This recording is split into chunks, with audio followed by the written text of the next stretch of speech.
Je pense que je suis censé me mettre plus au milieu. Ah, toi, t'es au milieu. Voilà. Ouais, moi je. Reste à côté du président. Me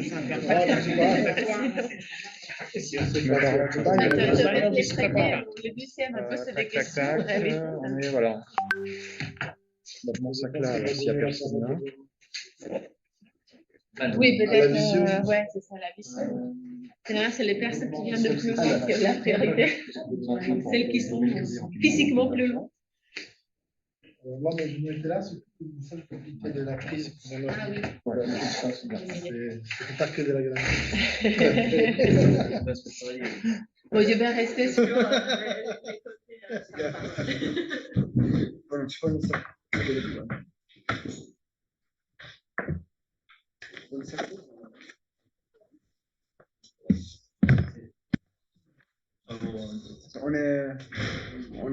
on a le temps. Hein, Oui, oui, je préparais juste pour. On va commencer avant 14h. Non, non, mais on commence pas avant 14h. Ah oui, c'est moins le quart, d'accord.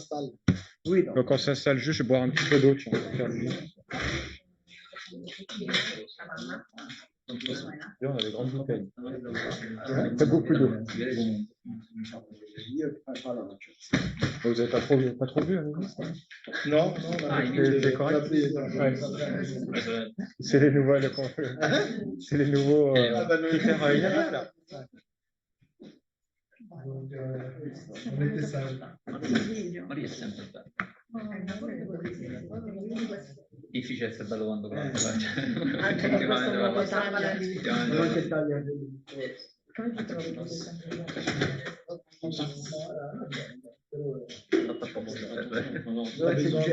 Non, ça va. Ça va parce qu'il est chargé. Mais sinon, on peut essayer.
Ça libère un peu.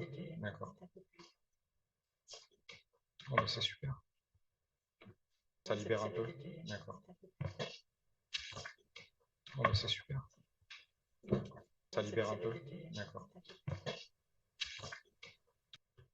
Oh, mais c'est super. Ça libère un peu. D'accord. Oh, mais c'est super. Ça libère un peu. D'accord. Oh, mais c'est super.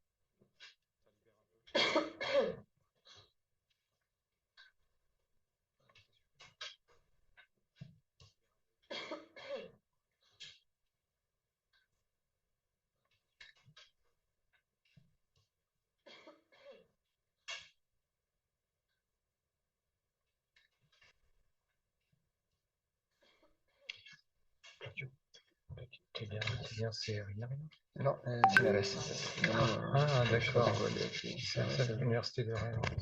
C'est pas bien, ça. Ah, d'accord. Ouais, ouais.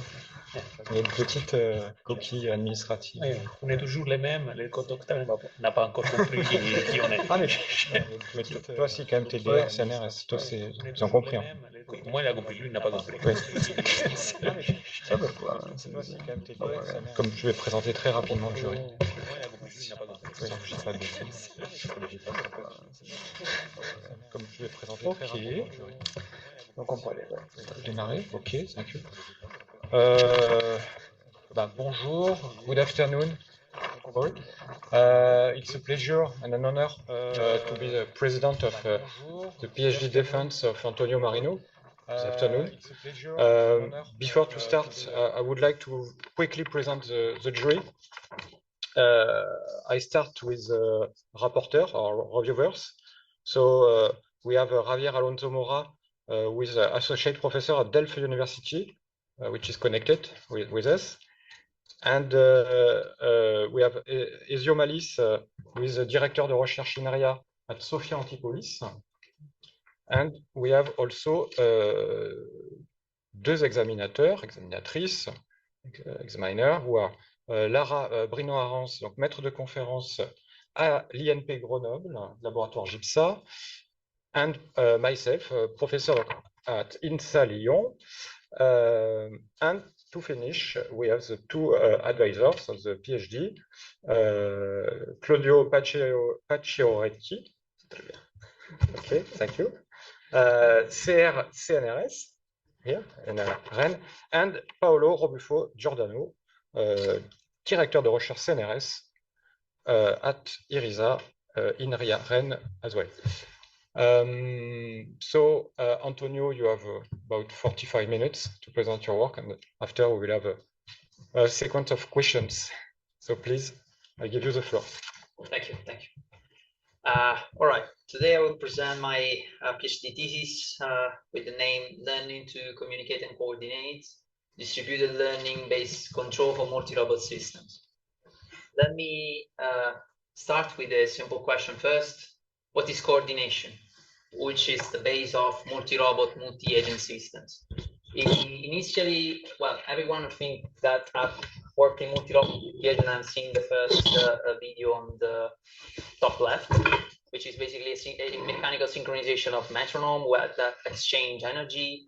Same thing for biological systems that actually can coordinate in making flocking motions, similar to birds, but that are also familiar in very simple mechanical system, very simple biological system with no brains at all, so some simple cells that actually exchanging this energy can reach flocking mechanisms. But actually coordination is something more. For example, how bees understand what they have to do in their nest for the benefits of the entire team. How worker bees understand what's their role of maintaining cleanliness, care of leaf, field cells, so they actually split in those different roles. Same thing is humans, which are not even a cooperative multi-agent system, the one once, they manage to coordinate themselves in crowds and achieving quite elegant pattern without even having the will to cooperate. In multi-robot, probably we focused a lot on the first two examples, with a very close focus on communication, decentralization, distribution, cooperations, work, and how also the research has developed from lab to real world scenarios. And now we are finally seeing some real world experiments. We see that basically they have exactly approached it or mastered the first two ways of coordination. We actually are still missing some more interesting and complex behavior. Perfect. So what's the next step? That will lead us from these lab experiments in a confined space, in some simple ways of coordination, to the future, the real world, where humans and robots can cooperate together, where robots can understand their role in this large world model.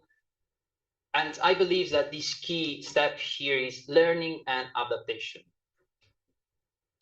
But okay, learning actually in multi-agent is not new and has some challenge still, as scalability challenges, exponential growth of joint state action spaces, coordination complexity is hard to get emergent behavior design protocols such that we achieve this high level coordination, and no stationarity problem where since other agents are learning in the environment, everyone is learning at the same time, so the environment is constantly changing. And of course, safety and stability. With learning, usually we don't have much guarantees about robustness or safety, which means that we need to exploit some other knowledge as well. So far, we have exploited a lot the control theory knowledge with feedback, stability, Lyapunov, contraction, consensus. Okay, perfect. So we can guide learning, conditioning the learning process on this control theory knowledge, and robustify the coordination of multi-agent behavior and achieve more complex coordination. Indeed, the thesis, or this presentation as well, is structured in three parts. The first, explore more some practical cases where the control knowledge or graph theory knowledge can guide us in defining, in analysis of the problem and in the methodology that we design. In the second, we focus much more on the analysis of dynamic properties that can emerge in some recurrent model with some memory and dynamic systems, and then up to defining our own dynamic system, that neural dynamic system that can achieve more complex coordination. And finally, we focus on possible different coordination, basically using dynamic clustering in two different cases. One is multi-agent, multi-resource allocation, and the second is a more general class of multi-objective, multi-agent problems. So to go back to the challenges, the first block will address mostly the scalability, the coordination complexity. The second block will focus as an high-level focus on safety and stability and scalability. The third instead tries mostly to approach non-stationarity and coordination complexity. All right, let me do a first reminder of theory, or since I will highly use extensively graph theory, I need to define a graph, this mathematical framework where we have a two-block nodes and edges, with edges connected different nodes. Nodes represents robots in a team or in a multi-agent system. The edges are normally given a quantity that represent their weights or the strength of their link. And neighboring set defines the set of neighbor of each agent that define the proximity of the other nodes for one node.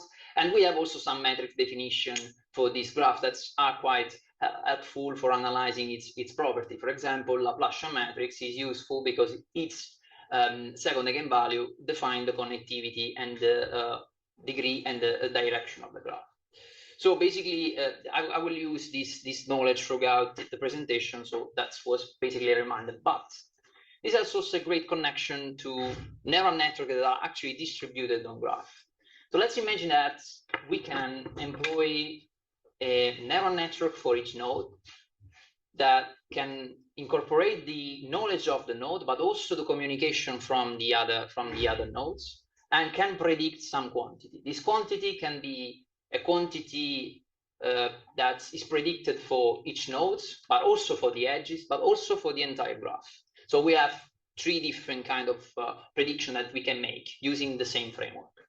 Formally, we have a graph neural network defined by graph filters, so repeated one-hop communication using a shift operator, an adjacency, a Laplacian matrix that define the topology of the graph, and some parameter, some weight that we want to learn. Of course, that includes also a nonlinearity row that's transform this linear mapping into a nonlinear mapping. This has an interesting property, which is that if the underlying graph filter is integral Lipschitz, we have also some form of stability to perturbation in the graph. So if the graph is perturbed and this lambda represents the eigenvalue of this perturbation in the matrix representation of the graph, we have a form of robustness. So we can still have robust prediction up to, of course, at some point. Moreover, if we assume that this skx actually does our communication for us, or represent the communication, we can also estimate the communication load required for each prediction, which means would be k times the f feature that we have to communicate for the states to the other neighbors. This is not awesome, as we see that the communication load depends on the number of features we have in the state, and we know that neural networks actually scale with the number of parameters that they employ. So it means that if we increase the number of parameters to have better prediction, we have to communicate also more. This would be useful after. Okay, let me start with the first introduction now. Contribution now. In this scenario of multi-UAV navigation of a cluttered environment with dynamic and static obstacle, the drones want to navigate in the obstacle, avoiding collision, collision with the other drones, and navigating through the environment. This is done through trajectory generation that is already feasible and safe. Current state-of-art approaches needs mostly obstacle trajectories, shape, a map of the environment to develop the planning. They don't provide a cooperative planning, but each agent planned by itself, and or they are centralized, so they require a centralized planning for everyone. Or for learning-based approach, there is no safe guarantees that we can exploit. Our proposition is to develop an end-to-end decentralized asynchronous trajectory planning from direct point cloud data, so direct from sensing data given by LiDAR sensors, an optimization layer introduced at the end of the neural network to impose safety guarantees and continuity of the trajectory. And finally, we also developed an algorithm for computing the saliency map of the point cloud to actually interpret this prediction, and so going also in the direction of interpretability of neural networks. So the neural network developed here as this architecture. We first process the point cloud with a point net, which is a famous neural network for processing point cloud data. Then our network is split into branches. The first branch compute the trajectory guess, and the second branch compute the linear collision constraints. These collision constraints will be useful after, but it's important to know that all the 2 branches actually use a graph neural network to communicate with their neighbors. So the communication and the cooperative plan happens here. After we have found the trajectory guess, we can actually impose some constraints to achieve first linear, satisfying the constraints given by the predicted linear constraints coefficient. Second, we can satisfy the trajectory continuity, so the trajectory that is continuous with the current state and the current velocity as well.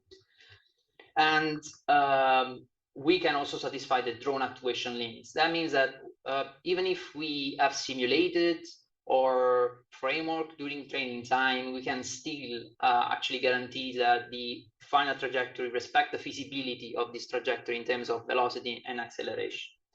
Finally, a saliency map is produced by a point backpropagation algorithm, which gives a silence map is nothing more than a value between 0 and 1, a score given to each point in the point cloud, and which assess how they are important for the two branches. So how they are contributing in each one of the two branches. So some results. We have trained this neural network by an expert model that provides all the expert data. This is a distributed trajectory generation that has allowed to have infinite time to compute this trajectory and have access to everything. Map, trajectory planning, the trajectory of the obstacle and the other robots. This on the left, we show the silency map and the navigation, and you see here the navigation in a fairly realistic simulator built on Mujoko. The silency map is shown as a transparency level of the points, and the color represent the observation of each robot. The results show that only our solution, complete solution with the optimization layer, graph neural network, can outperform the baseline and the expert, while instead, for example, our approach without optimization goes very, very close to it. So achieve 80% of success rate with a 25% of obstacle density, which is quite a lot. Or 25 drones achieve 80%. So in this case goes a kind of, it's a bit worse than the baseline. But the important thing is that in our full approach, so the important thing is that having an adaptational line of the safety filter, this linear quadratic, this QP actually helps a lot to finding a good solution, even if was the expert itself was not able to find that. It's also interesting to analyze when and why our algorithm failed. Indeed, in a case of a crash toward the pillar of one drone, so in this case, analyzing the silency map, we can see that the points representing the pillar are basically transparent, which means that they are not taken into account in the prediction of the trajectory or the collision itself. The same thing we can say about the contribution of the graph neural network. Graph neural network allows for a more balanced use of the points or the observation of two drones in this case of two drones and one pillar in the center. While without GNN, we can see that only one drone see part of the pillar, the other doesn't care basically, which assess also the contribution of GNN in this case. So this is provided as an extra tool to analyze what's the behavior of this neural network. On the other side is, as we see this graph, so the graph consideration in this scenario is very helpful then to also coordinate and understanding the environment. We can see something similar in a different scenario where we try to estimate or track micromagnets in this confined space. This was a work in collaboration with University of Twente and a student, Yuxin Jin. We developed this multimodal architecture that was provided with image and current from an electromagnetic system. The electromagnetic system plus the magnets to track form a graph.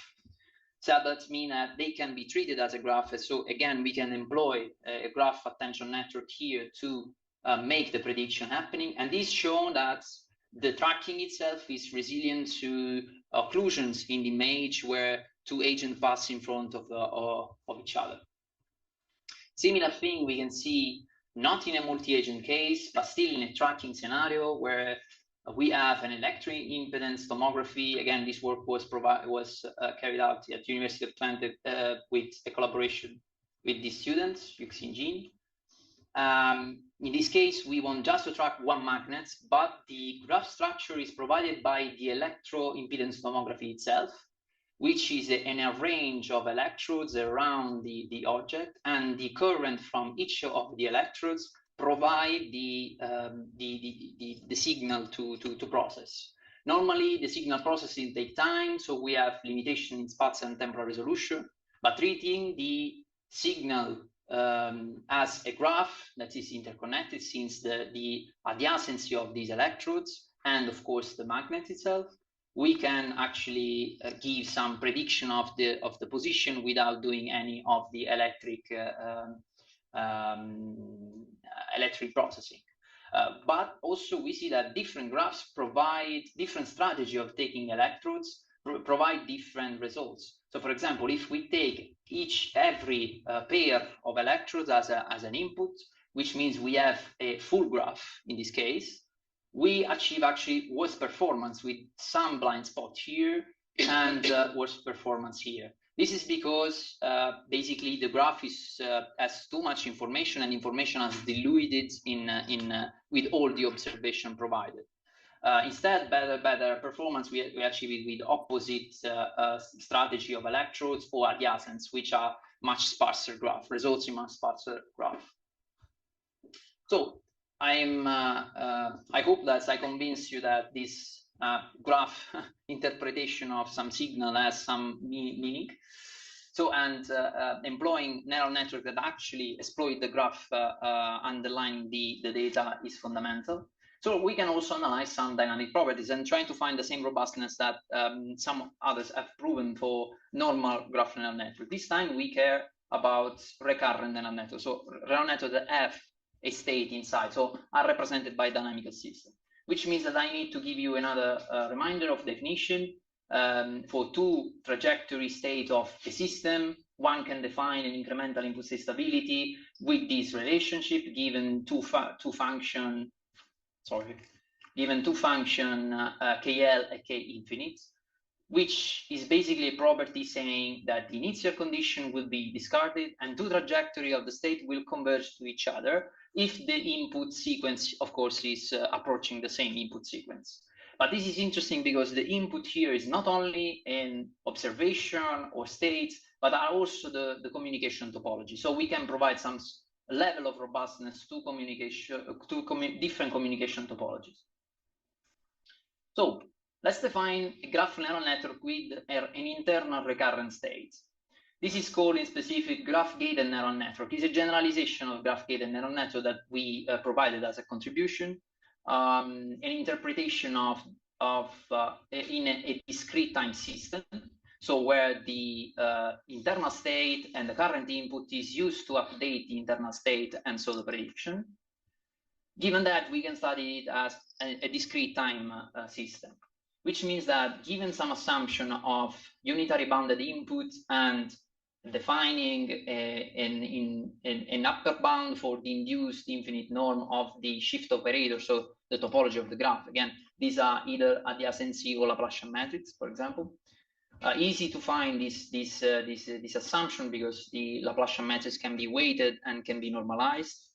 We can define the incremental input state stability by imposing or checking this value. That is just in the in terms of the parameter and the upper bound of the topology, and which actually appear as an incremental input state stable property also with respect to the graph topology here.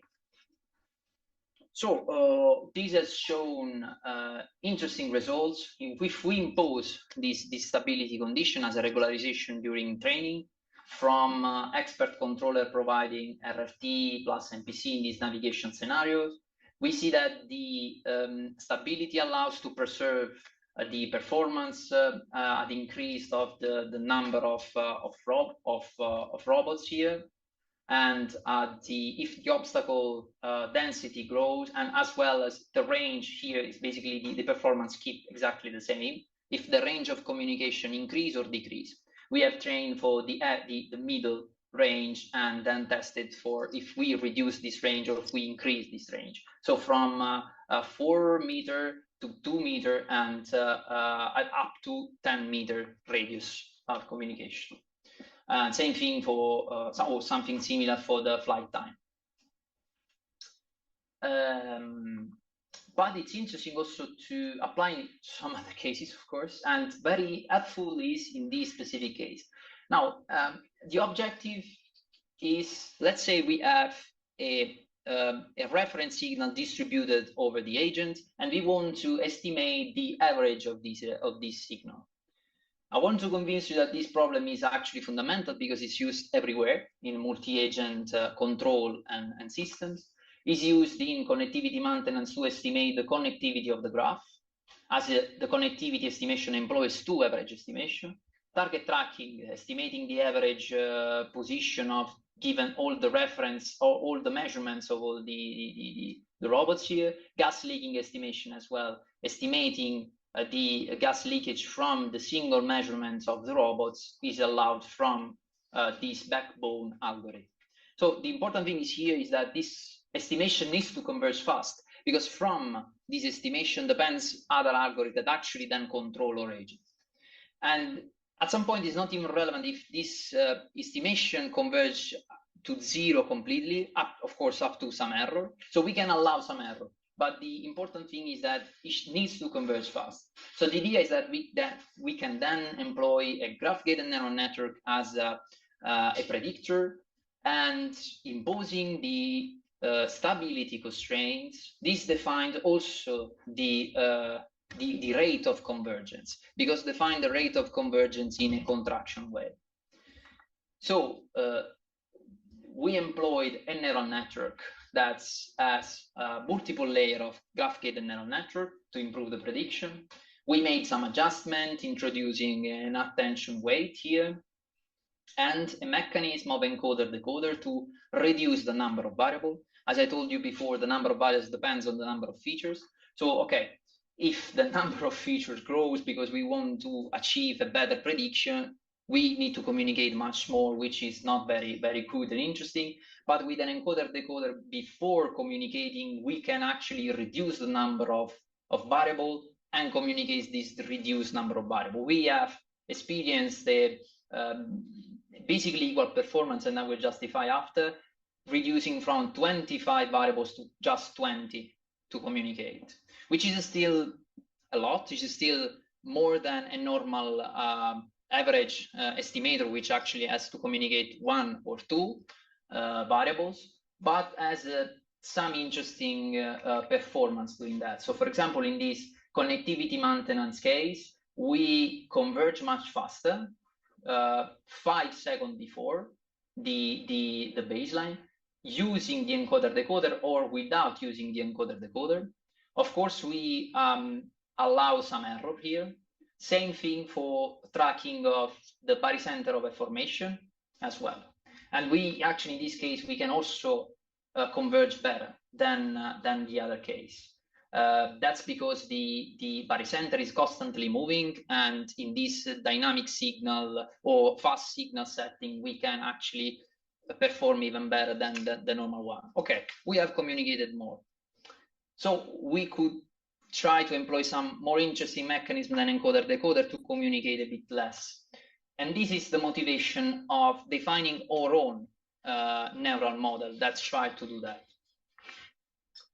So in this case, we want to define a neural ordinary differential equation. We were in discrete domains. Now we are shifting into continuous domain. That's for increasing the richness of prediction. And so that allows us to reduce even more the communication variable. And I want to give you a brief understanding of this, given a discrete time system, a known network, for example, ResNet, that's actually employ a one-time constant update. So we have a fixed time constant discretization, basically. We can map only some point in the data set, but actually with a continuous formalization of our system, we can better fitting the underlying continuous system of the point in the data sets. So we can define our own neural ODE. The neural ODE here is defined from a liquid time constant network, a recent neural network that have achieved interesting performance in reducing the number of features employed in prediction. And we can adapt it to use, again, communication with graph filters, with employment of graph filters here. We proved that this states. This system has a bounded state between -1 and 1 under certain condition. I will skip at the moment the condition because this condition will appear after to prove the dynamic stability of this system. And to do that, I need to switch into continuous domain. And for doing that, it's more convenient to introduce another definition of contractive for continuous time system. If we have a vector field Jacobian, we can define the contraction rate of this vector field is defined from the log infinite norm of the Jacobian of the vector field, and which imply the incremental input state stability for continuous time, given the Lipschitz constant of the with respect to the input and to the graph shift operators. It's interesting also to find LU and LS beside the contraction rate, because this gives us the margin of robustness, basically. So we did that. We found the contraction rate, and imposing some constraint here, we can allow to have the system being contractive. And also we found the robustness margin in terms of the parameter we found. And so we can impose something also for the robustness of these properties. But okay, we are dealing with a continuous time system, which means that we need to integrate it. A possible way to integrate it is using this hybrid integration that's use delta small step to integrate up to a certain time t or system. The smaller step needs to be small, so which means that we need to compute this equation multiple times before predicting a value at time t. But if we compute this equation multiple times, it's also that we need to communicate multiple times. So even if we have reduced the number of variables, we actually are communicating more at the end.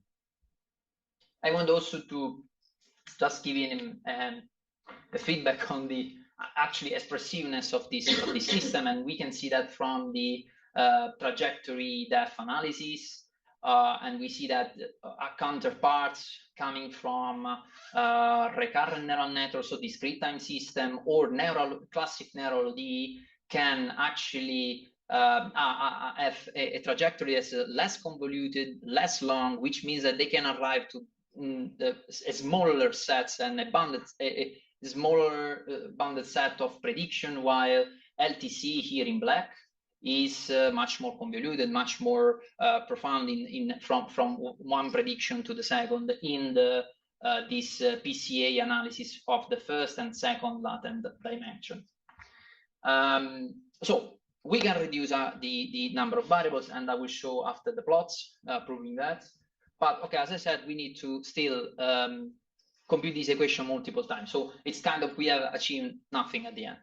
So our solution is to find a closed form approximation of this neural ODE that allows the same kind of expressiveness, imposing the same dynamic properties that we have found before. So the same contraction rate, the same Lipschitz constant in input and with respect to the graph, but that's provide a one-shot equation for approximating the closed form of the prediction.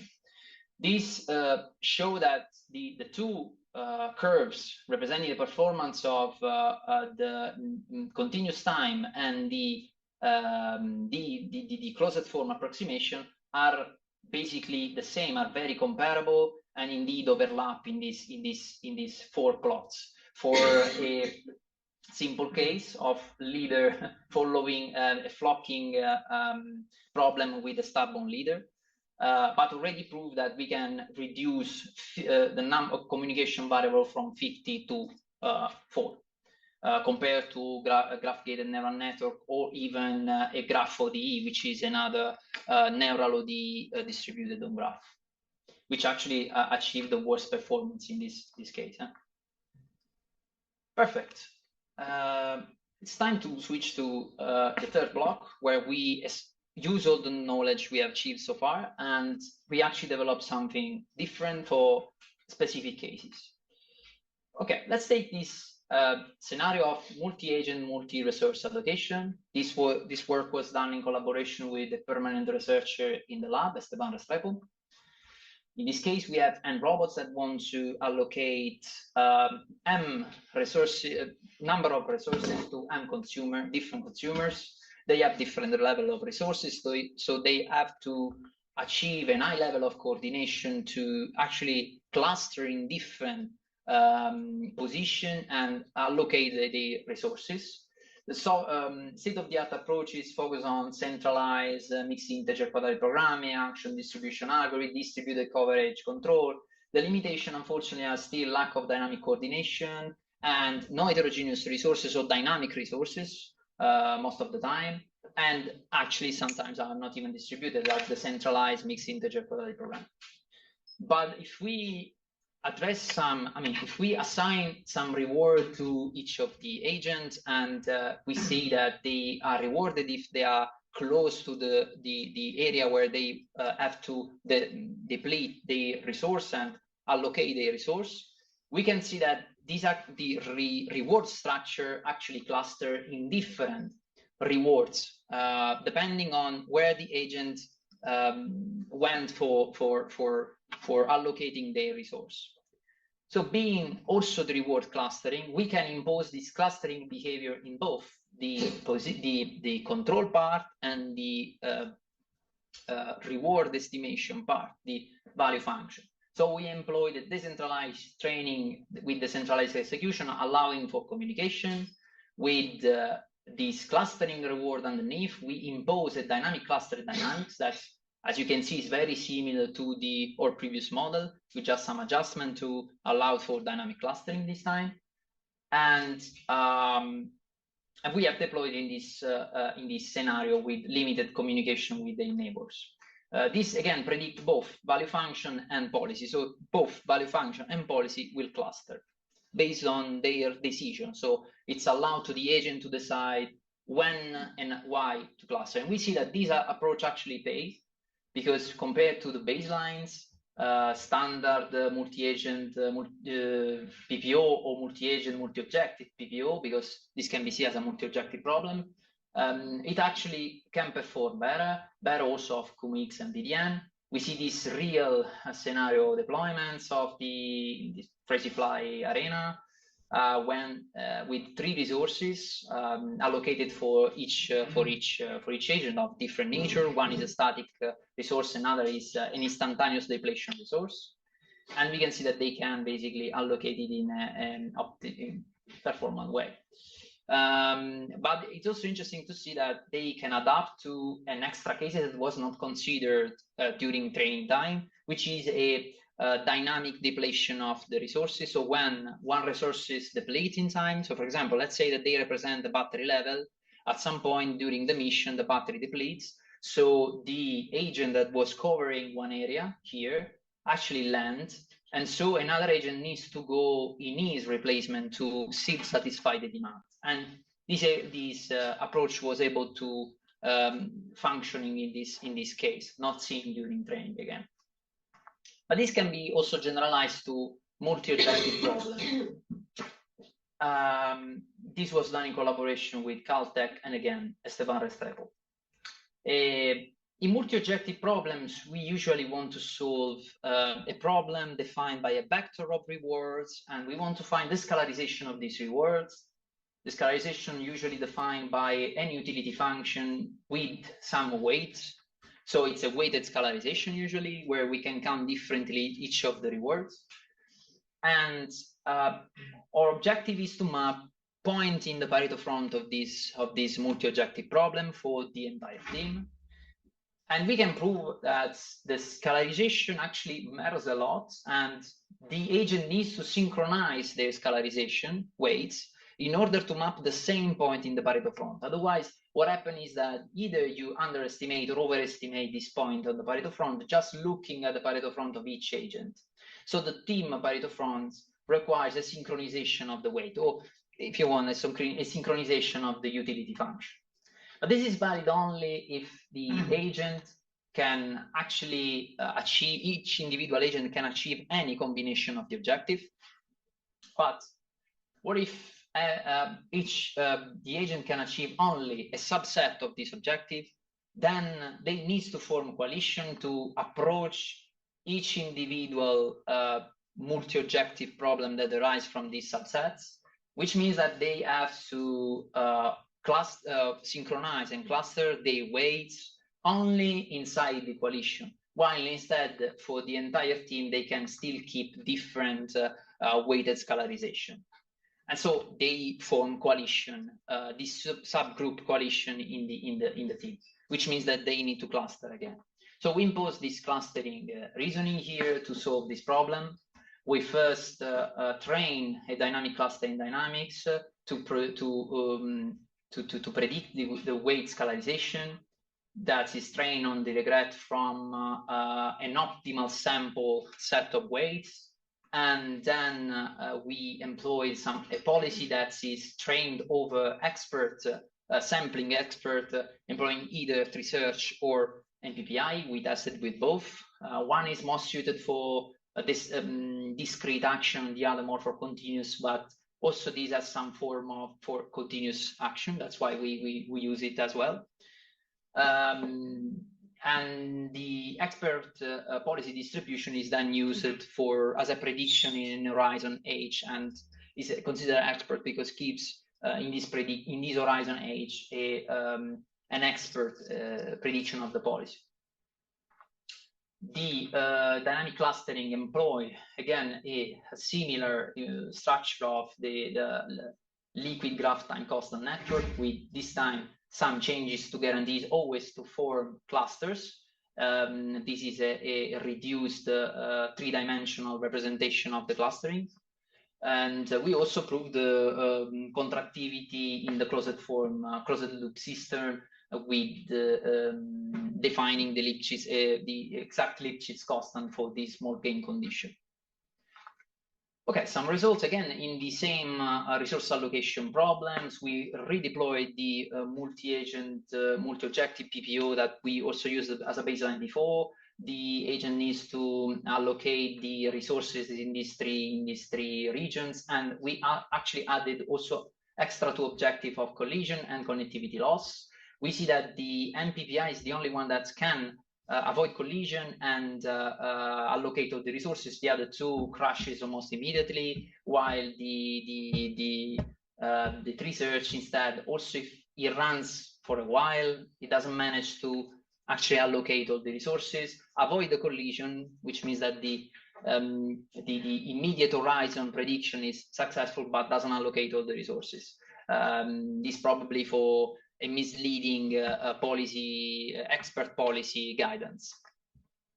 In another scenario that is more suited for multi-objective problems, multi-attack and multi-defending, where we have teams that needs to both defend their own area and attack the other area of the other agents, they naturally need to cluster to satisfy all these objectives. So focus on the attacking of all the teams and then also defending their own area. This requires strong coordination because to maximize the reward for the entire team, and doesn't need requires also the agent to not be selfish and kind of sacrifice themselves for the benefits of the team. The attack and defend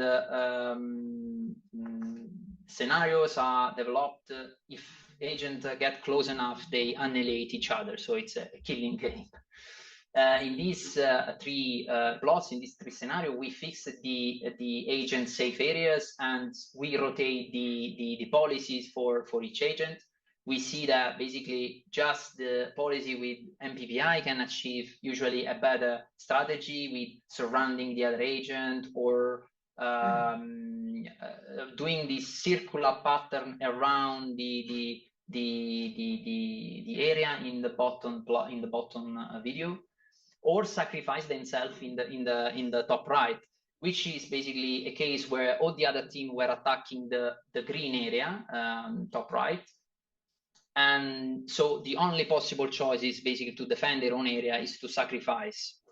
So there is no other strategy that could work better, just to minimize the loss.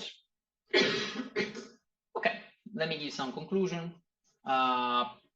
We developed decentralized coordinated strategy for multi-robot systems using learning approach. We employed stability mechanisms to prove some property of robustness in multi-agent control, given some upper bound, some assumption on the graph structure. But also we develop our own neural ODE model to improve communication efficiency, or in general control prediction efficiency. And we develop new cluster-based coordination mechanism that can help in decision-making for general multi-objective problems. Results show, for example, employing a graph understanding can help in high-speed obstacle avoidance using UAVs and point cloud data as an input. We improve robustness with graph parameters, reduction of communication load, and finally, some scalable methods for multi-objective, multi-agent problems in general.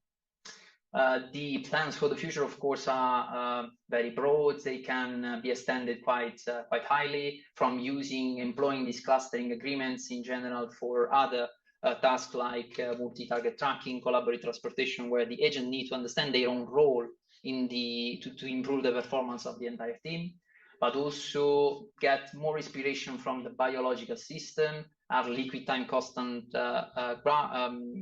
network carries spide from biological system. Using these biological inspiration, one can also reduce even more the communication load and get more efficient architectures. So thanks a lot. I thanks my two supervisors, of course, Claudio and Paolo. And thanks all the members of the jury to be here. This is a list of publications achieved during the PhD. Public, yeah. It's a strong public. Italian way of saying Roman way. So thanks a lot also to everyone to be here, and that's it. Thank you very much. What a nice presentation. So we will continue by the question. We start the questions now. I will give the floor to the rapporteurs, the reviewers. The tradition is to give the floor to the further colleague. So I think that Javier, I will propose to start with you. Okay, to start with you. And so I give you the floor for the time you want, and I don't know, about 10 or 15 minutes, as you want, if you need for questions. Okay, I probably have more questions than 10-15 minutes, so you can stop me when it's time to move on. We have time. So yeah, Antonio, congratulations, very nice work. Yeah, amazing the amount of work that you have done in many different areas. So yeah, let me start with some technical questions, and then I'll move on to some more high-level ones. So with the second chapter, so your first contribution, there I was wondering about, yeah, so you're merging all the point clouds, or how do you make the prediction of the other agents? So how do they know what the other agents see? So are you merging all the point clouds in execution or only in training? And then how does it work in execution? Okay, so the idea is that we didn't want to merge the point cloud directly because, of course, it was too high dimensional for the agent to be able to communicate that. So we actually communicated latent features that we extract from this scenario. It's asynchronous because it's not expecting a communication until they arrive. So a good features, if you want, is that if the surrounding agent communicate those features, it can adapt to this plan and incorporate in the actual plan. So once these features are extracted, and you can see this 51 number here in the yellow box. It's basically the number of features that are communicated at the beginning, and then the other blocks communicate 512 and 256 variables after. This is in generally large, but it's much less than a point cloud. So what happens is that they process the point cloud, wait for communication until a time span, and then they predict their Okay, so they make the prediction based on these latent features that everyone is communicating. So how often, is that correct?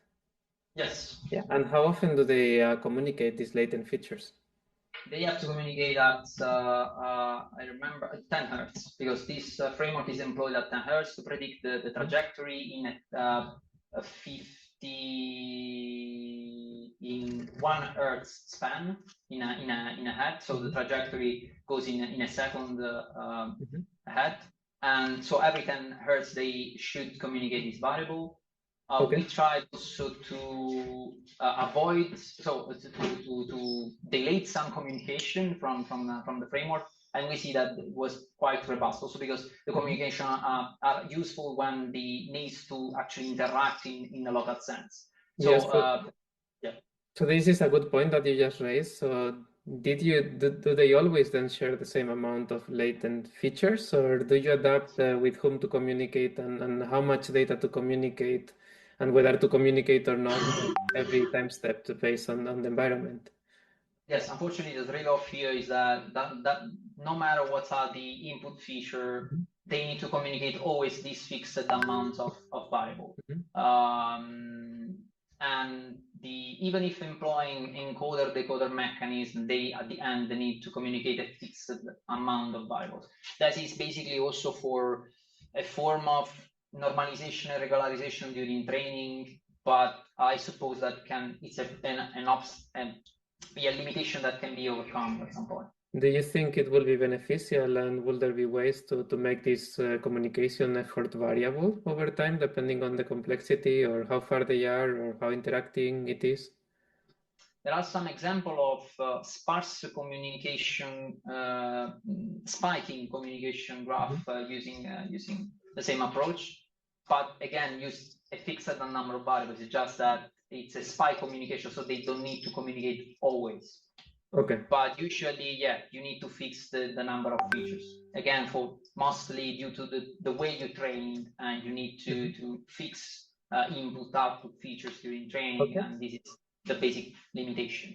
Okay, thank you. Now I would like to move to another set of technical questions for chapter 7. So that was your contribution on the task assignment.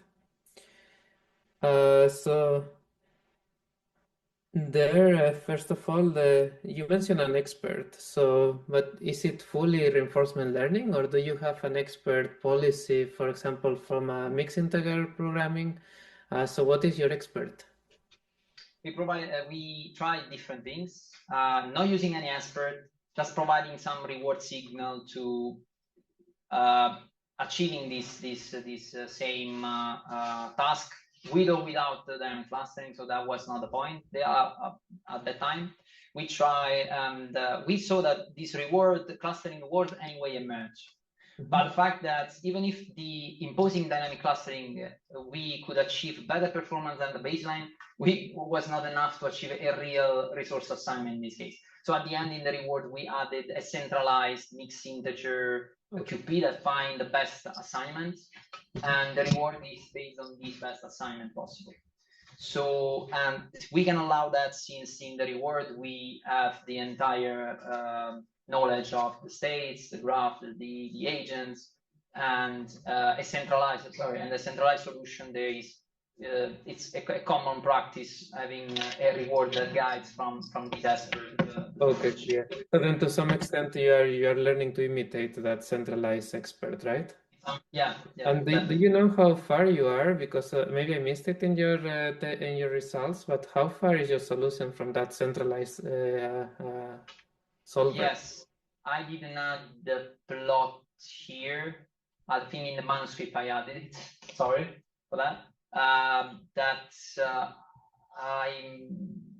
don't remember the moment. Okay, no worries. There was. I must say that there was some situation where the collision avoidance was better with the dynamic clustering, or because of course we augmented this reward provided by the expert also with some reward for avoiding collision, avoiding other undesired behaviors, and that allows for achieving better performance than the expert at the end. In this, at least in this sense, then the allocation, the expert was better, also because it was centralized. So. Yeah. Okay, clear. And what about, so here I think that the results that you show are for a fixed number of tasks and a fixed number of agents. How does it perform the learn policy when you go out of distribution with number of robots or with number of tasks? Do you have, is that something that you have tested or have some insights on that? Sure. Actually, we trained for two resources we trained for 2 resources, and here we deployed for 3 resources. We made all the layers of the network to handle these scalable resources in nature and also in numbers, as well as the number of robots. We tried in simulation with 20 robots and trained for one time for 5, one time for 10, and was able to scale up.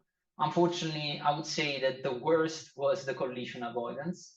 And that at some point made me think that probably this task in specific, it's better suited for a multi-objective scenario where you define different objectives and you try to tackle them. That's why also one of the baseline is multi-agent, multi-objective review. And in your case, so you looked a little bit on the out of distribution scalability with number of robots and with number of tasks. So did it perform similarly, or would you say one was easier than the other? Perform similar. Do you mean multi-agent, multi-objective, multi-agent PVO with respect to some baseline with respect to ours, or no? If your method perform better when increasing the number of robots or when increasing the number of tasks? No, doesn't perform. Okay. It performs very similarly, sometimes a bit worse, but that's just because when you need to coordinate with multiple entities, the number of the key decisions that you need to make are increasingly more difficult, and that is the reason why the centralized helps. Okay, thanks. For in your mathematical derivations, you have some results on the recovering the Pareto front or finding solutions that are from the Pareto front. You use scalarization, so I will assume that you only recover it up to the convex Pareto front. Is that correct? And if so, well, first of all, is that correct? No, first thing is not convex because the actual scalarization employ minimization of the minimum objective for each of the multi-objective problem for each agent, which means that this actually covers a non-convex case. We have seen that basically since the baselines were mapping a convex set, we were actually performing better in the approximation of this Pareto fronts, and also in the achieved hypervolume, which are again in the manuscript. Sorry, I didn't put in the presentation, but yes, there is also some results from that point of view. Okay, so you don't just do an scalarization with the weighted sum of the cost terms, but you actually minimize the weighted individual costs. Yes. Okay. So it's still a scalarization, but it's a non-convex scalarization. Yeah. Okay. Clear. Thank you. Yes. Well, I guess. Yeah. Let me go to a more general question for now, in case I run out of time. So I was also wondering. So you have done really a lot of work in many different areas. So very nice. But I was wondering if there is some main insight from your thesis that you will say that that's the one thing that everyone should remember after this and also build upon. So what are the key, or what is the key insight that comes out of your thesis if you had to summarize it and to choose one maybe? I believe that the key insight is that most of the people focus on the performance of some architecture with respect to another and provide no, and actually behind the corner you can analyze a bit better what the architecture is actually doing, what are the components actually doing in terms of this dynamic propagation of policies, defines of the state inside the policy, and so on and so forth, so in closed loop. And we are at the moment that we have the tools to say something, and I believe that everyone should spend more time on understanding what's the impact on the closed loop performance of this, of the choice we made on the architecture we choose, specifically when the architecture is very, very, very big. So this is probably the first thing. Okay, clear. One more question, if I still have time. So what for fairness? So you talk about fairness also in one of your chapters.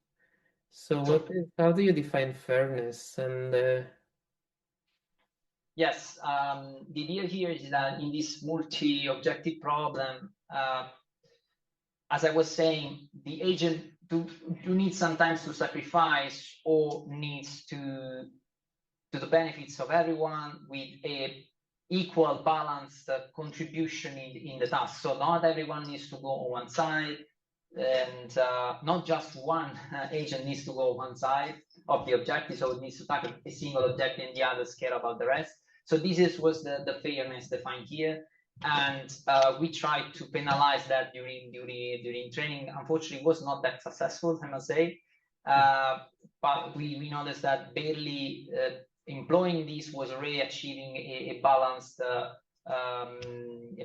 weight distribution around basically a normal distribution, a categorical distribution of equal weights for every objective, which for us was a definition of fairness, because everyone was balancing around the average carrying of all the objective at the same time, which is probably a good point. okay, yeah, so basically it was one definition that you chose, right? So there could have been other definitions of fairness, I guess. One way to measure this fairness could also be this Gini index. So that's what is used in economics, for instance. So that's something that you could consider, and then you will have to still decide what is fairness, but which measure to put there. But that's something that you could consider. Yeah. Okay. Do I have time for one quick last question or not? Yes, sure. Yeah.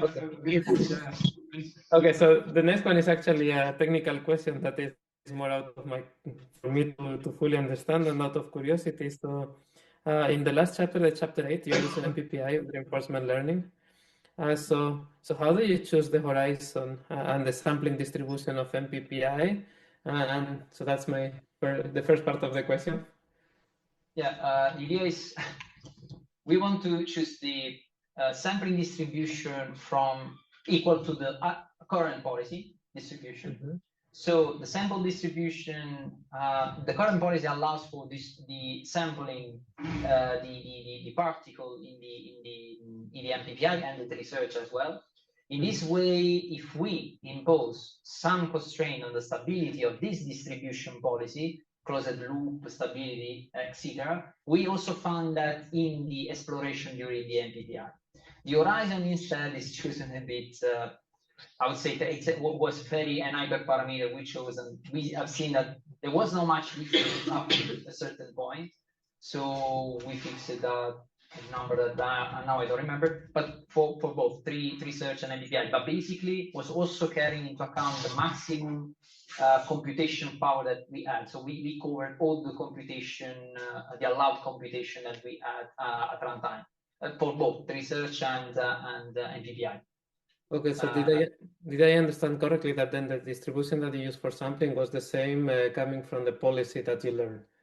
Yes. Okay, and there is no need to adjust it to have more diversity or less diversity. So it's no, because the idea is that in time the distribution, so the sample from this distribution will drive the mean from one of the different branches of the MPPI, which means that at the end, the final distribution counting for the sampling importance of the MPPI will result in a different distribution. This is a sort of a guidance toward the right distribution of the expert. If you want, it's also a way to not having the expert distribution and the current distribution too far away. So it's a kind of regularization to make them converge toward the best. Okay, and then you were doing this for all agents in parallel? Yes. This is in deployment. As well in training, MPPI allows for, or anyway, allows for parallelization in the GPU. Research, we were unfortunately in that case, you use the plans from the previous time step for other agents, or what did you use for the other agents? No, each agent simulate the system using, assuming that the the teammates use the same policy, so it's assuming homogeneous policies. Okay. So he knows the same policies. The other instead is measure directly the impact that they could get from the environment, and for the adversarial team is actually a random distribution, because in that case we don't care about the closed stability, because the closed stability depends only on the team policy. Okay, great, thank you. Yeah, I think we could have a longer discussion about this. So very interesting, but yeah, I think we have to move on. So thank you. I'm satisfied. Javier, if you want one last question, you can. No, it's okay. Looking at the time, I'm satisfied. Thank you, Antonio. Thank you. So I pass the floor to Ezio, a journalist. Thank you, Mr. President. So first of all, I would like to thank your supervisors, Claudia and Paolo, for inviting me to review your write a report, your PhD. For many reasons. First, is because it was a long time that I haven't been in Japan. I did my PhD here, and so it's a pleasure to come back. Yeah. But obviously, I learned a lot from your manuscript. So, in particular, I changed my mind about this centralized and decentralized debate, and I would like to have your opinion. Okay. Because I think, okay, well, one thing that so your manuscript was really nice because you tried to provide like a unifying explanation to a work that was really segmented in parts. And for me, there was this idea to have these experts that can make learn, from which we can make learn. So this is why I said I changed my mind about the debate centralized, because maybe the centralized approach can be the expert for the decentralized. Most of the time we use an expert, a centralized expert, because at the end was beside one case. So the first contribution in the manuscript, in that case in specific, because the idea was to create a middle layer of, if the expert is able to provide distributed data with a good performance with those distributed data, it means that we are in a step toward the approaching of a better distributed algorithm, so we can exploit that. Of course, allowing him to be expert, so with a lot of time, full knowledge of the map and whatever. So that's yes. So having said that, unfortunately, I didn't find this same effort in your presentation. Again, at the end, you presented step by step. So you didn't make this like hat to explain the coherence between all the works. And in particular, I didn't get the link because I think you presented slide 21, 22, which is a work that you didn't include in the manuscript. So I didn't get exactly the link with your previous work, or with your work in the section, let's say, about, so just using the graph attention network, or what is, yeah, can you explain better the link between this work and what you presented in your manuscript? And then the same understanding that you could get from an actual distributed system where the graph is evident, multi-agent, multi-UAV navigation is evident, the graph, the agents are the graph. In this case, the graph was emerging from the structure of the problem itself. It is actually a not dynamic graph, is a static graph, but studying it, so understanding the graph here made from the electromagnetic system with the magnets and the agents in this case, you could get actually better performance employ in graph neural network, which means that the graph underlining and the choice of the graph was a designing choice again. And that was the link between those things. Is here the graph becomes a design choice. We are treating the graph now, and we could just use the image system. We could achieve better tracking. So these are already improved the performance just using the graph like it is defined by basically the geometry structure.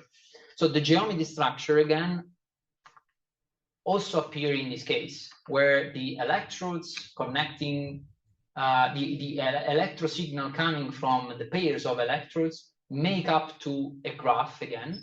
And this was our interpretation of giving a graph structure. And given that, we could improve spatial and temporal resolution from electric processing of these signals. So this was basically a link of saying this could be applied in many different situations where the underlying graph is not evident, but could be a design choice, could be a modeling choice. Yeah, still has almost nothing to do with the multi-agent. So okay. Indeed, I must also say that I spent one slide also because I was not the first author. Sure, but just to understand exactly. Another question is about. So you said, I think it was in the beginning. You showed plots where the number of paper was increasing for multi-robot, and where there were simulation were the majority and the experiments were very low. So simulation or lab experiments. Simulation or lab experiments, while real world deployments. Okay. Yeah, okay, sorry, but again, I think, I don't know, maybe it's my feeling, but in manuscript you did more experiment than what you showed in the in the presentation. Yeah. And so in particular about, for example, if you go to slide 19, I didn't get when you said 19 was presenting with simulation. 19. 19.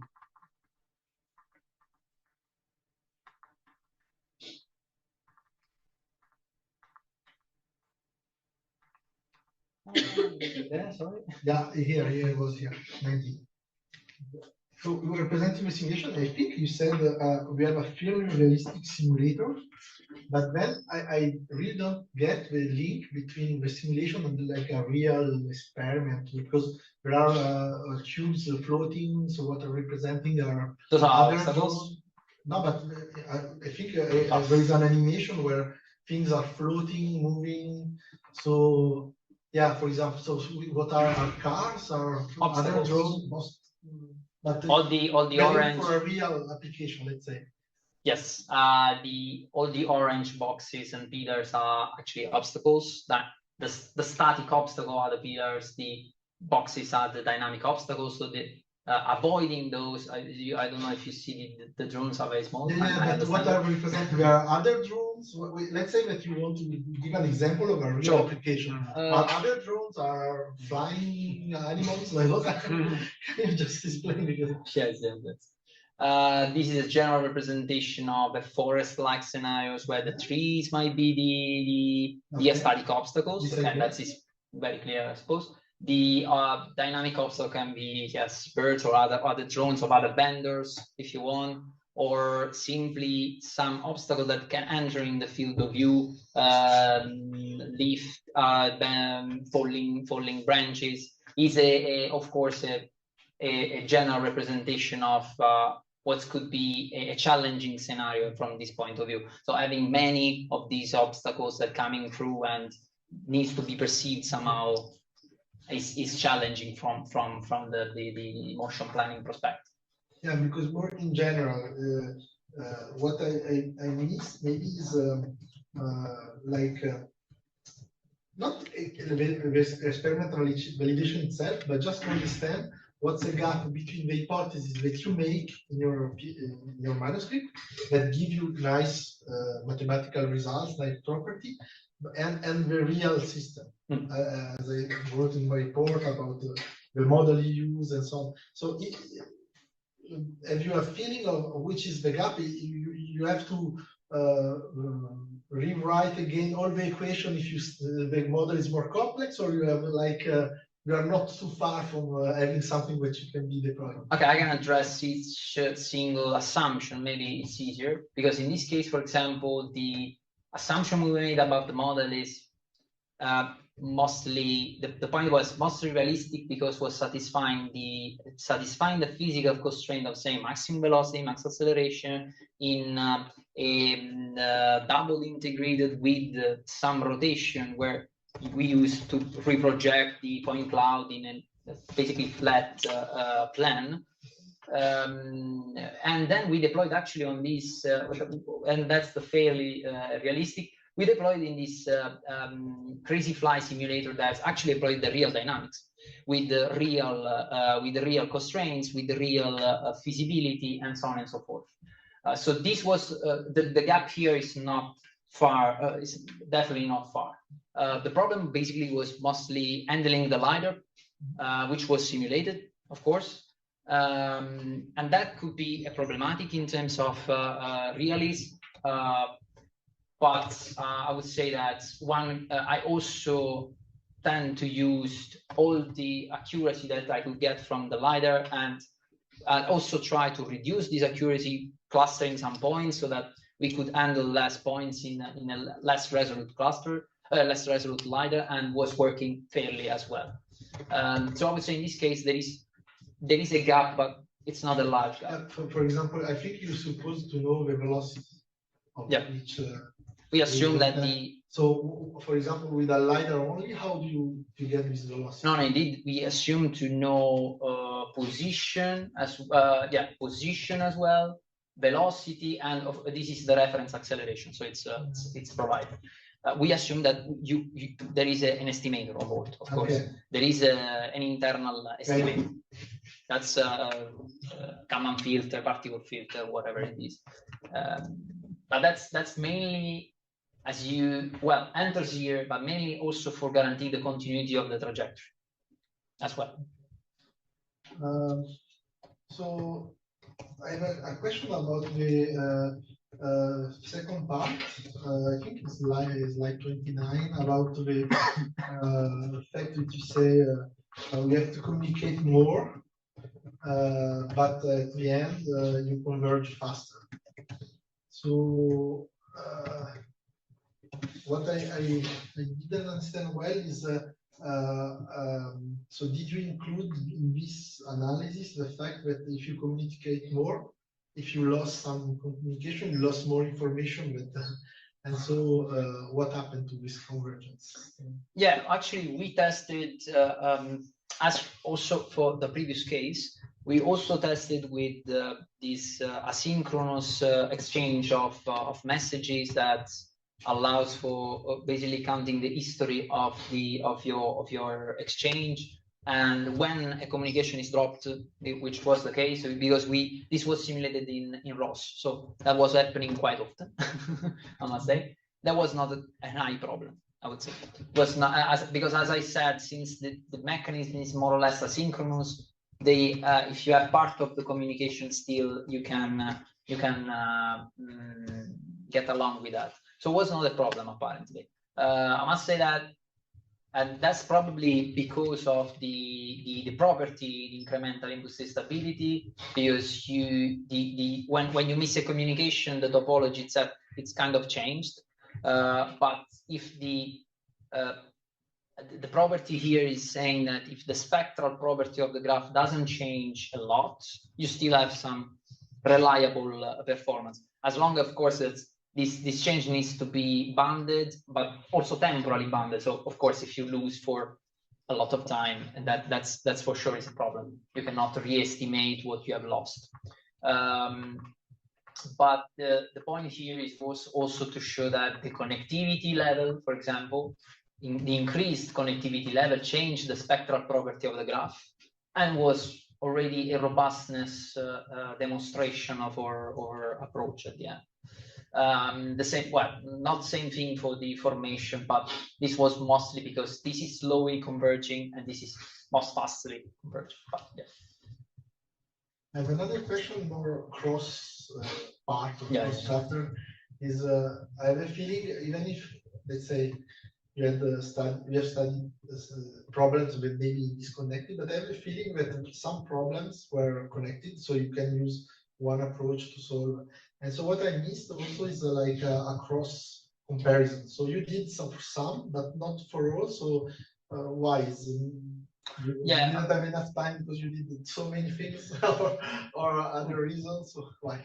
Well, it's because when the comparison was a direct comparison. So, for example, in the graph, so in the neural ODE case, there was a direct comparison, because of course the one could have asked the discrete how the discrete would have behaved in the same environment. But in the other case, there was always that slightly change that made the environment at the end different. Example, the resource assignment. It's still a resource assignment, but in one case, we tuned the reward as well, which made, okay, the results came out having a reward that is tuned, and the clustering was also from the tuning of this reward.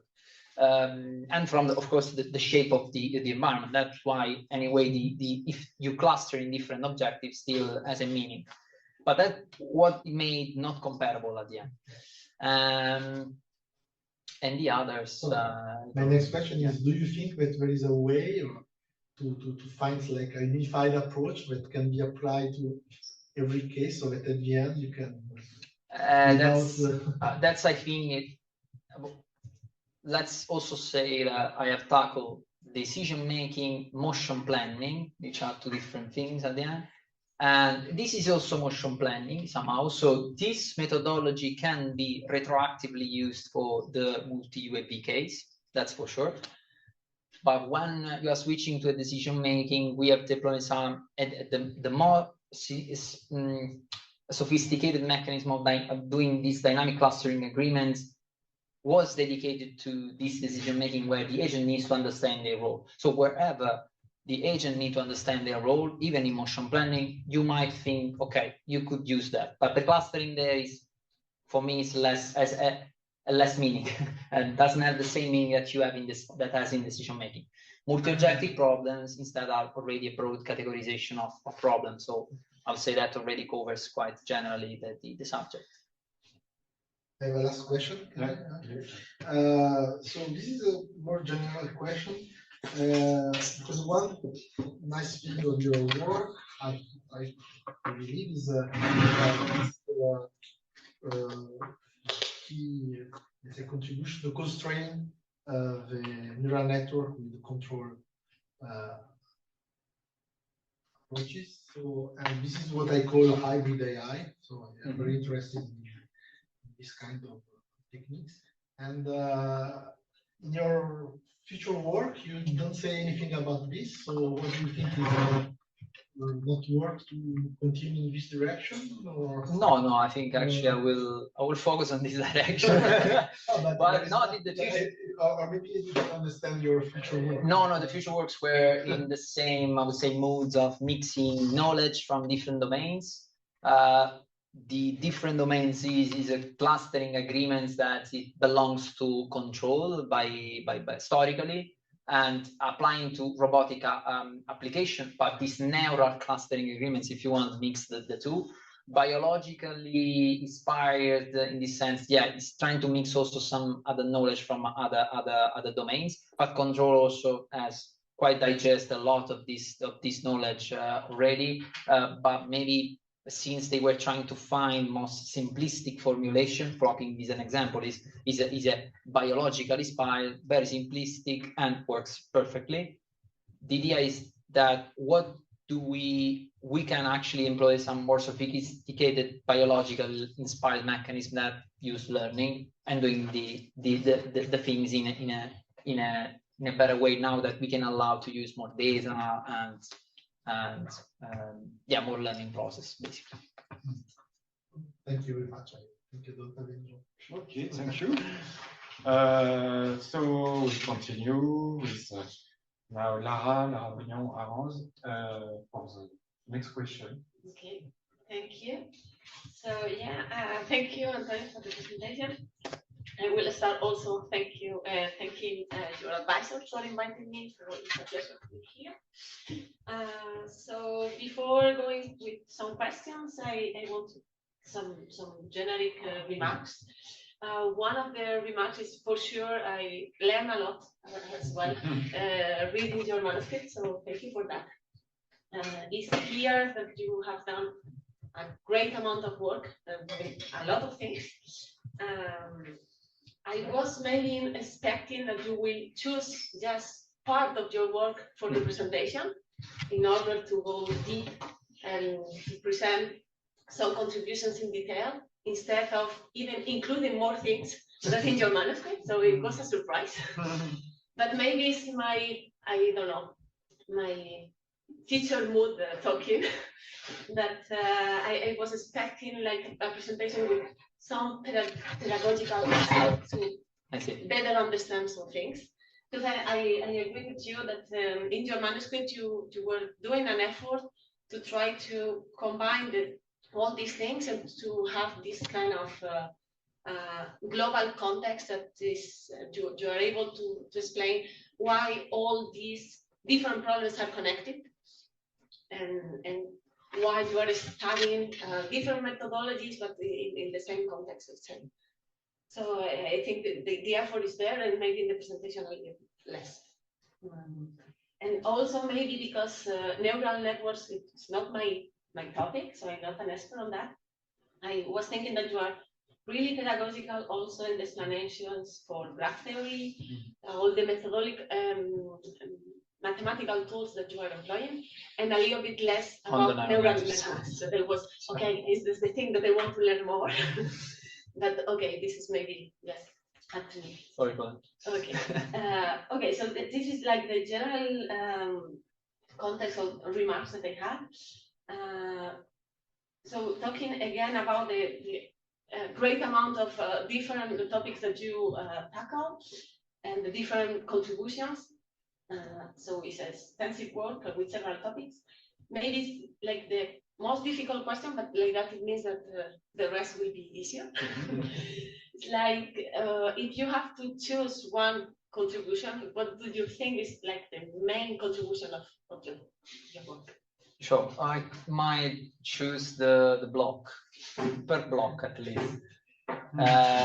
Saying that because for one simple reason, that the second block is very interconnected. And I would say that is the most representative, probably. The third block is mainly a consequence of that thing. So I would say the second one. But I also would say that without the first, one could miss the motivation for the second, if you want. But yeah, that's why, because the dynamic understanding, dynamic system understanding of what is happening when you do all this learning with parameters and so on and so forth, that at some point we add in control with adaptive control or some different methodology. The learning community hasn't exploited at all, so that is mainly the reason. And beside that, yes. Okay, thanks.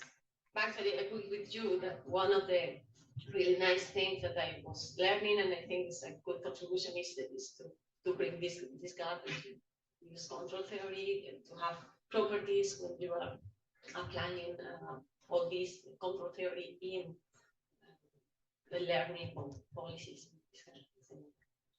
For sure.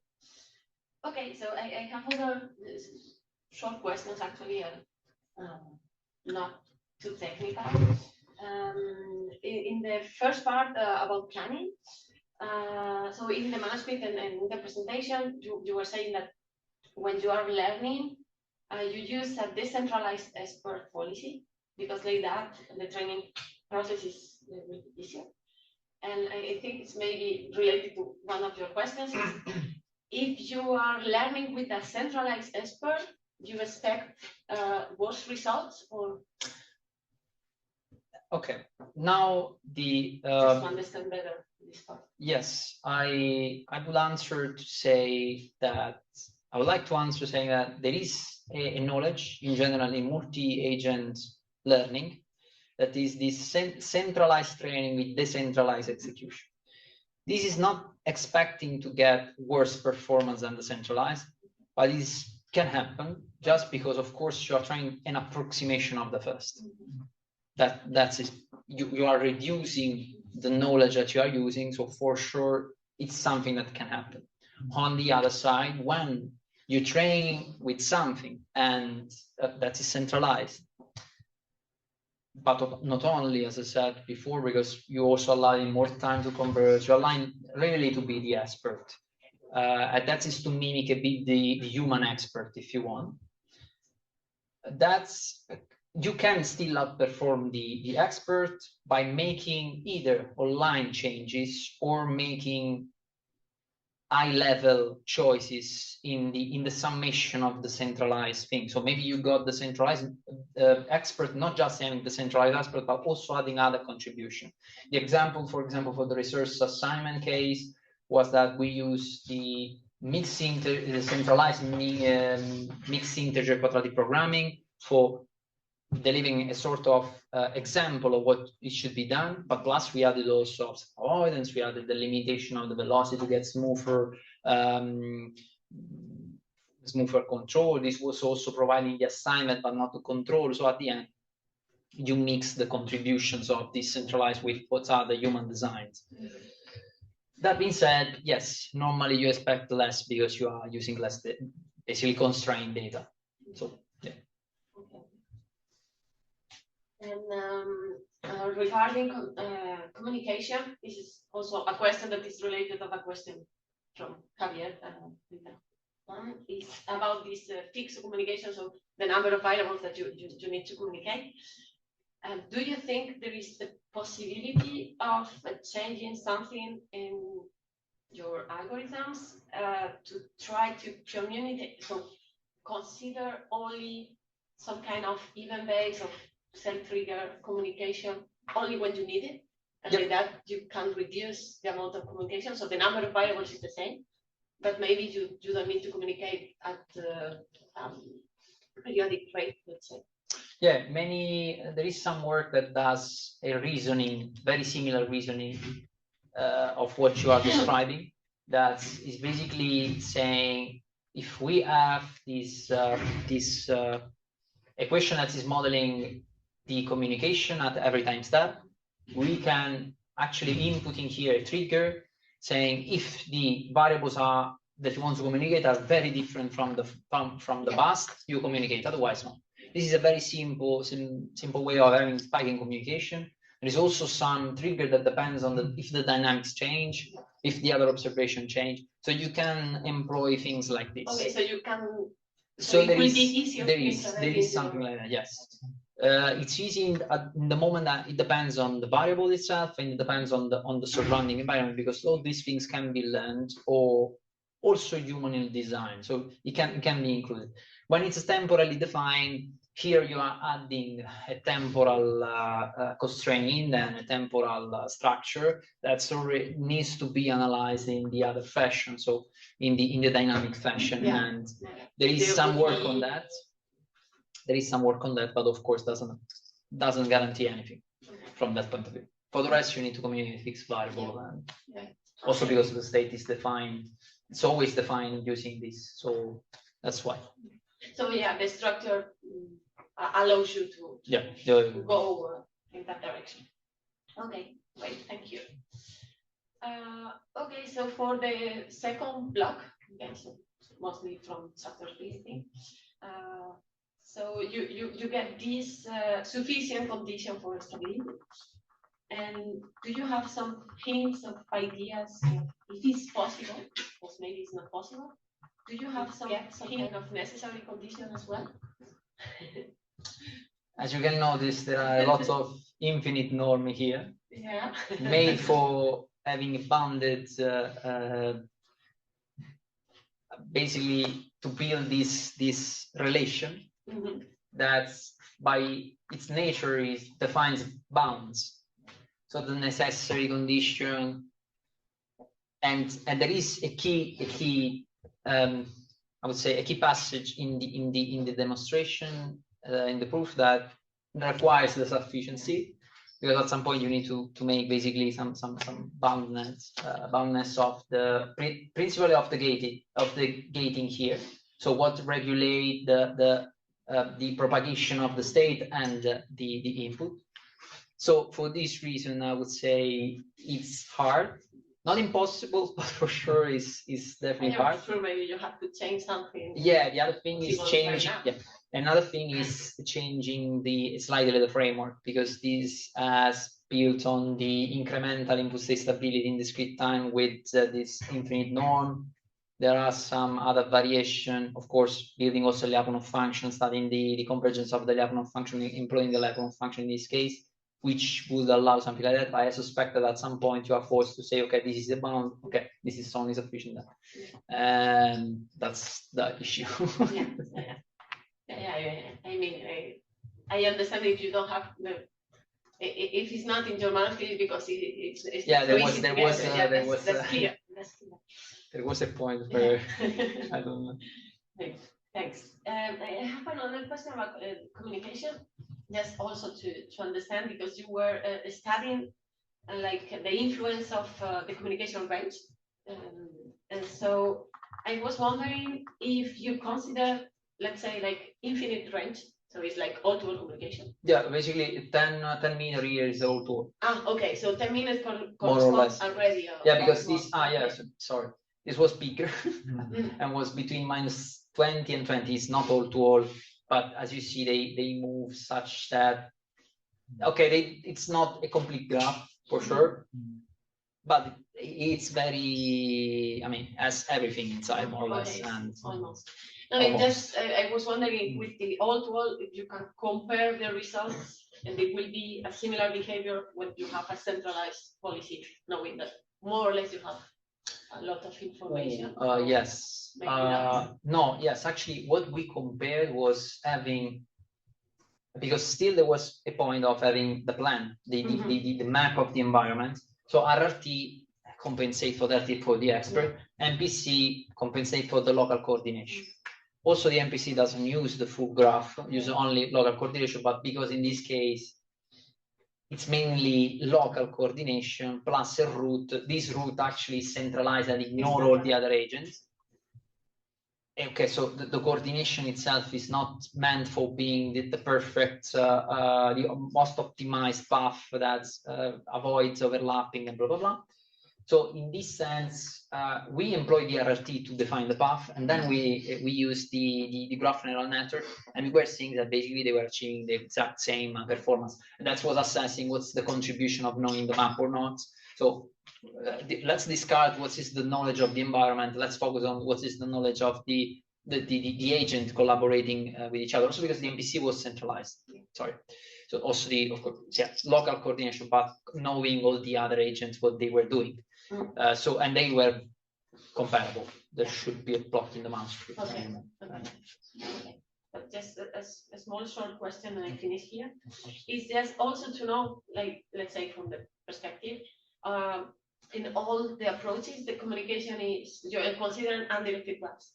Yeah. So what do you think that you need, or is really challenging if you want to extend to directed graphs? Yeah, there is some property that you lose from the topology point of view, basically. Symmetry and this kind of symmetry and this kind of stuff. I must also say that when, since I was saying this condition can be achieved by normalizing, you already have lost the symmetry there.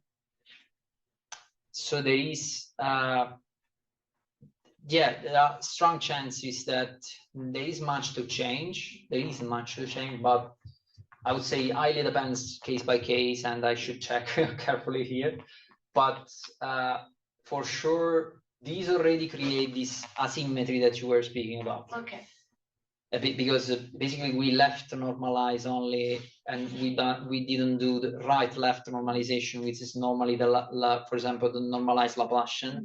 That's because the normalized Laplacian require an extra information that is the degree of the neighbors. So without that, you create basically an asymmetry. But this is okay because here we are not relying anyhow on the symmetry. We are just relying on the exchange of the signals, which for the directed graph is okay. Would be stronger. It would be much more difficult to ensure connectivity and a direct path from each agent to the other. This would be a problem. Okay. Apart, yeah, beside. Okay. Well, thank you. Thank you. Okay. So now I check. I switch the role also to be an examiner also. So first, thank you to your advisors for the invitation. It's a great pleasure because it's very nice work, and I appreciate a lot your presentation today. So before to start, we must the last questions probably. You will see it's short questions.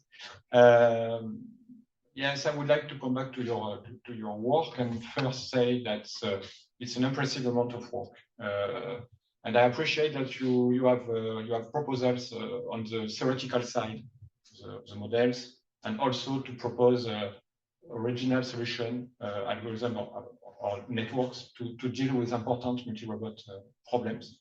So it's very nice work. And so my feeling is about your presentation today is that I appreciate a lot, and for me it was a pedagogic presentation because I think that you passed the main ideas of each of the blog and each of the work, and I think it was not easy because of all these aspects and many results, in fact, and just in 45 minutes. So yeah, the other possibility was to focus on something only, but it's a choice. it's a choice. That was a choice. It's not the core. But I agree with Lara that you added a part that is not inside the manuscript, and as you say, that I was a bit surprised because you have so many things to show. So it's interesting to give us the information that you have others collaboration, and very, very interesting. But maybe you could present that more quickly, maybe, and to keep the time for go deeper in some. I wanted to give the ideas that also the one where the collaboration, basically, the connected work were done in the sense of still having an overall plan of what was the contribution. That's what it is. Of course, since it was not my main contribution, I could not have added in the manuscript also because I'm not the first author. Okay. That's I was in the design region of the work. So we designed solution, we analyzed the things, and that was my role there. That's why I presented my role, basically, the design, the modeling choice. I understand. No, it's interesting, but it's a kind of you have to make choices. Yeah, at some point. But I also liked your presentation because it was dynamic and very well illustrated, also. And very, very, very interesting for the way you present graphs, networks, GNN, and so on. I liked it a lot. Thank you.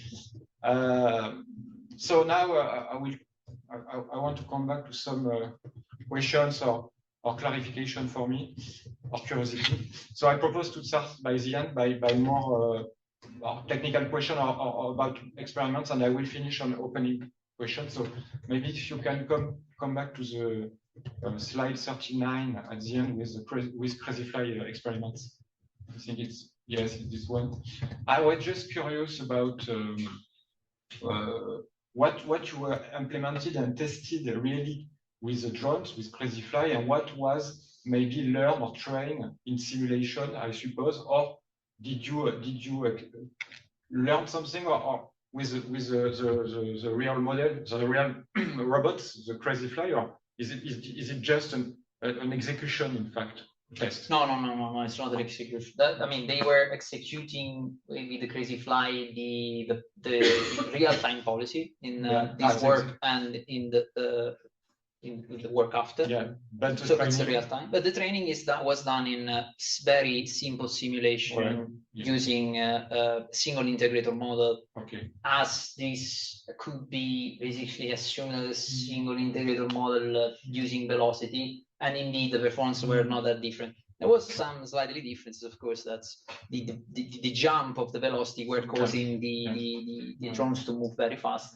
But for these drones is a common assumption to assume a single integrator dynamics. For the second work, we assume a double integrator dynamics, which is slightly more accurate and could avoid the spike of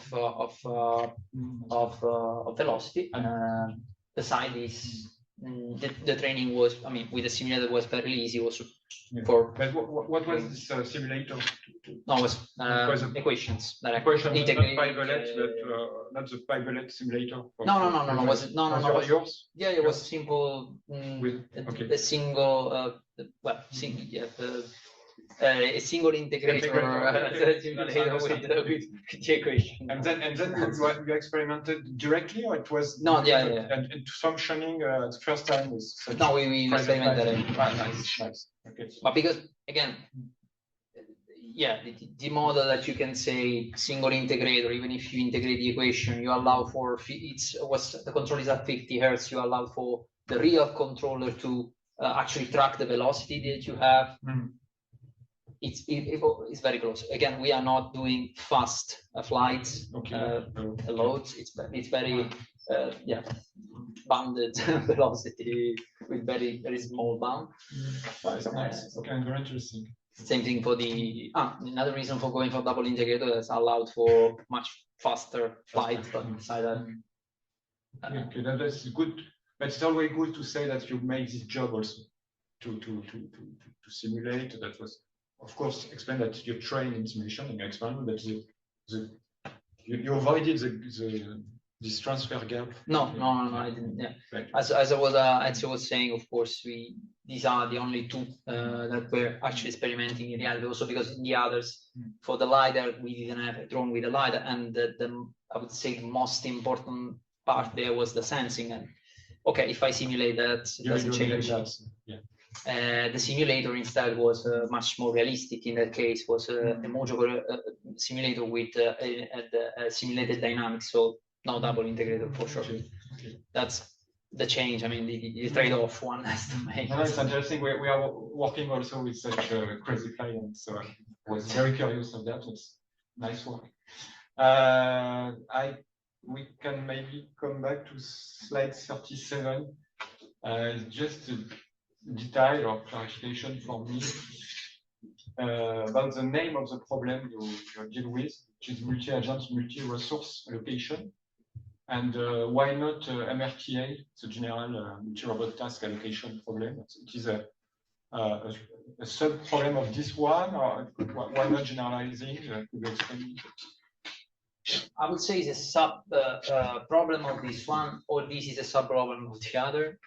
It depends how do you frame it, but technically the reason why we chose this name is because each agent is equipped with different resources, and these different resources needs to be allocated somewhere with resources that have different natures. It's not just I'll allocate the agent for doing a task. The resources can represent some task, but it's much more generalization because it could be also the battery level, and that is not any task. There the task is, so it's a resource representing the quality of the robot. In this sense, it goes also in the direction of heterogeneous robots, because each robot has different resources. If I replace the resources with embodiments and I make these a characteristic, a depleted characteristic, for example, then we have also heterogeneous robots in that sense that are represented by their resources. That's why the name. The task is a specific understanding of this case. It's probably a bit different. It's not necessarily totally included in MRTA. That's why I'm not. Not in a classic sense for sure, but the task is kind of correlated to the resources. No, it's very interesting. I will come back to your manuscript after for me to go more in depth of that. It's interesting. Okay, so now I come back to the beginning of your presentation. That's coming back to the first study of multi-trajectory generation, maybe in slide 19 again. Yes, it was very interesting. So I'm not so familiar with matter, but okay, I know that, as you say, you can compute the optimal solution trajectories if you have a finite time computation. So you use it here a budget of time, I suppose. No, well, for the execution we used a finite time budget because real-time execution. In the training, no. So the training was allowed to have infinite time budget, but Matter was still using the full trajectory of the dynamic obstacle. So was knowing the trajectory of the dynamic obstacle. Here in the curves, the Matter values here is it's just the execution of the original matter tool. Yep. But with a limited budget. Yep. Yes. Otherwise, you will have the something. Yeah. Otherwise, you could. That's besides some catastrophic situation, because anyway the trajectory is predicted up to some point, up to an horizon. It's not predicted to the end of the task, which means you can make it in that way, but then you cannot stay in the time budget. Yes, that's the point. So the time budget constrained also the horizon in that sense. Now, these are the constrained horizon. In the infinite set, if you don't constrain the horizon, you should find the optimal path. So just for me, the curiosity is, so what was the time budget here? The control was done at 10 hertz. So the trajectory is generated at 10 hertz, and so every 10 hertz per a second ahead, a second and a half ahead. Okay. So yeah, the horizon is a second and a half every 10 hertz. Okay, and but you compute matter, compute trajectory update at 10 hertz. Yeah. Okay. So yes, it's short. Right. Yeah. So okay. No, it's clear and it's interesting. Yeah, the execution. And so we can see that you could you are better than matter in such conditions. Yeah, also because again, matter in the other condition was useful, was in the training at the training time was using the full time budget, so infinite time budget, and yeah. Okay. Thank you. And that's mostly, if I can add, that's mostly because the interesting prediction happens in up to the range of your sensing a source, the interesting one. Then, of course, I cannot predict too much ahead because at some point I don't see anymore. Matter can do that, but doing this trade-off of I care much more about what is happening now and then. If I can adapt.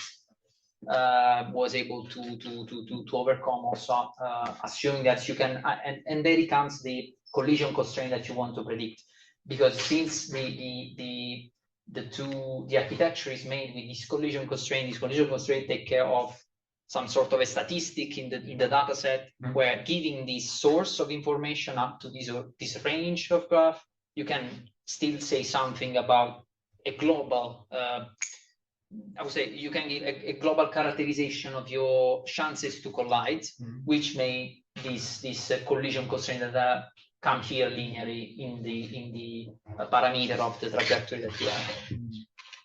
This compensates a lot. Maybe another question on this model, your model. It's about the training time it requires to learn an efficient policy. Yeah, it was 5-6 hours. But with not a super powerful. It was with the laptop GPU. Yeah. So with a standard workstation now, 5080, maybe you could achieve something a bit more. The only limitation was the number in the point cloud that you could handle, because the real limitation here is the memory that you can use, the graphic memory that you have to use. For the rest, 5-6 hours is okay. Was afraid that it would be more, but no. So I would like to finish with a more opening question. Could you come back to your second slide, in fact? Yes, maybe this one. Because you claim that you want to define and to have more scalability in the systems and scalability. To be able to coordinate, to control, I think, a lot of robots at the end.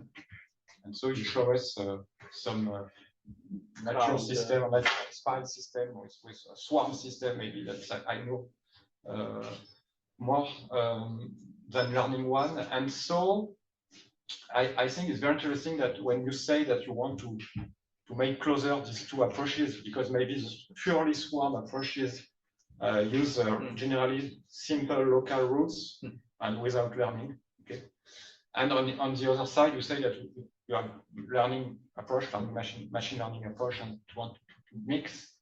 But I was thinking about what you propose in your models. You have always this cost of training, of computation, And so I would like to know how you can argue that you have made a step towards this rapproching, make closer these two domains. At which point you can argue that you made this step? Yeah, as you said, there are some solution that goes toward large scale deployment, mean field, swarm. The problem with those, of course, is that they deploy very simple rules, so the extent of what you can do is limited. Here, the idea is that if I can, for example, guarantee the stability,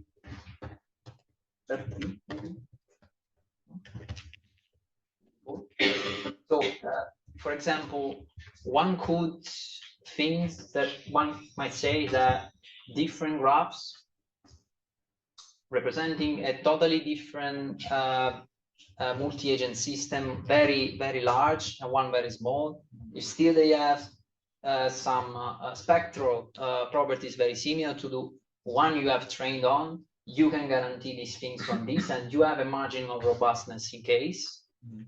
This is in the direction of you go out of distribution of your data, so you have some data related to this small graph, and then you want to deploy this very large graph. Maybe if in this your specific task the coordination is mostly local, then there is no much problem.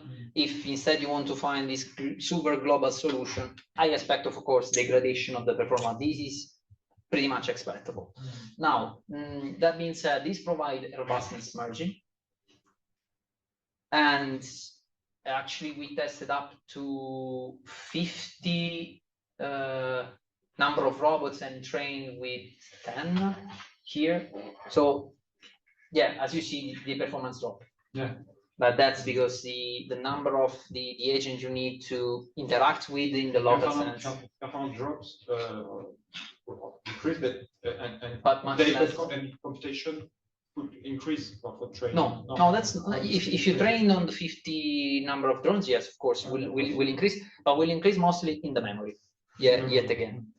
But the idea of scalability is that I want to train on a limited number of robots and then deploy on an infinite number of robots. So this is the key factor, and this is still the key factor that leads Amazon, for example, to focus still on centralized approaches because they want to scale up quite well. And I mean, in my lab at the moment, we have this feedback from Amazon. So this is still a key limitation. That's why this is still there. We made an effort to robustify against this limitation, but that's why I pointed as one of the current limitation of learning, because even if we can have some robustness, if you want, the scalability is still the problem. You cannot, but because of, yeah, again, it depends on the quality of your local interaction. If your local interaction are in the training can cover pretty much all the domain of the task, then you're fine. Okay. It's a very interesting answer. Thank you. So I am finished with my questions. And congrats again for this presentation. So for the end, I give the floor to the advisors. I would propose to Just one point, because we have the director of the doctoral school here, and I think you have to ask someone in the. If you have to ask, in general, I ask at the end. At the end, okay. I can come back to this question. We have time. Okay. So. Yes. So I don't have specific questions about the thesis of the presentation. I have more like a few comments. So first of all, I would like to thank the members of the jury, those who are in person. I mean, thank you very much for having done the trip, and of course also those that are connected in Visio. Thank you very much, Javier, and to the rapporteur especially, because we all know it's a lot of work to read the thesis and provide the rapport in time. So thank you very much for that. Then Antonio, so thank you so much. You did a great presentation with Yeah, you did so much in these 3 years, and it has been very nice to see such a broad overview from drones to micro robotics, and how you managed to apply something that for both me and Paolo was rather new at the beginning, at least. So the first thing I wanted to say is to praise your autonomy. So you have been an incredibly autonomous student with your proper idea, proactivity, and that required little supervision from us. You were really you're already a researcher, I would say. So it has been great to see you. I want to say evolve, but frankly, even when you arrived, you were already super proactive and super independent. So since the beginning, we have seen that you really had an extra vitesse, you know, with respect to this. And you taught us a lot, I would say, also with respect to these topics that, of course, we are not. I'm not expert in all these. So we work together, but of course we have also learned a lot in all these topics that are clearly gaining tractions in the community. So thank you for that.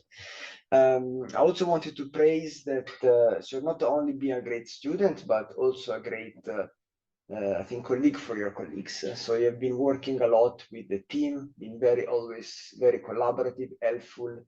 Just to mention the olive framework. I think Maxime is following us and the others in the YouTube. And so I have no doubt that you will have a very bright future as a researcher wherever you will go. I hope in the future we'll come back to do haptics together. Why not apply these approaches to shared control, teleoperation, and so on. So it has been really a pleasure, and so I wish you all the best. You've been a great student. Yeah. So what can I add?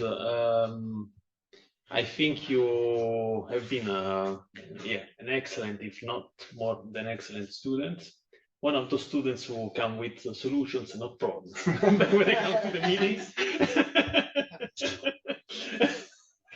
And also, I would say an example of an almost autonomous system where the control that is represented by us as a low authority on the but it's stable, so you converge.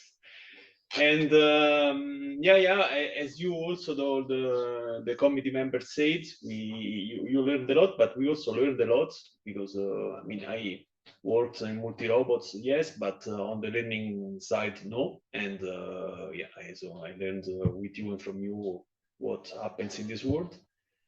And I will also add that Antonio, in addition to the qualities that Claudio mentioned, is also very humble. And he didn't mention, for example, that during the PhD, he co-organized a workshop at IROS.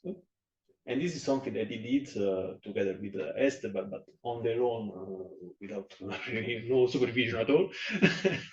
And he also proposed another workshop, which is now under review for ICLA. So this has been done also during the PhD.